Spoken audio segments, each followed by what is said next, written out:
trabaho madali. Wala kang karapatang maliitin yung trabaho ng iba. Yung iba sasabihin, gwardiya lang naman yan, rider lang naman yan, construction worker lang naman yan, gasoline boy lang naman yan, fast food crew worker lang naman yan.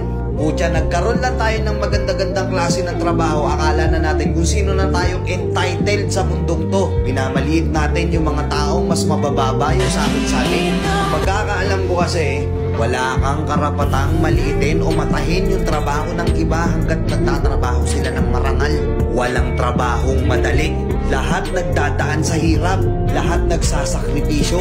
Kaya kung iniisip mong porket maganda-ganda yung trabaho at malaki-laki yung sinasahod mo, mamaliitin mo na yung mga trabaho ng mga taong nagtatrabaho na mas maliit yung sahod sa'yo. Mag-isip-isip ka.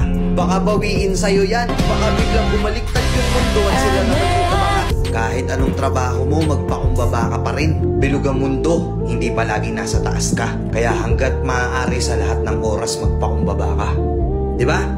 May kilala pa kayong ganito? Minsan na rin pa kayong nilait ng mga gantong klaseng tao?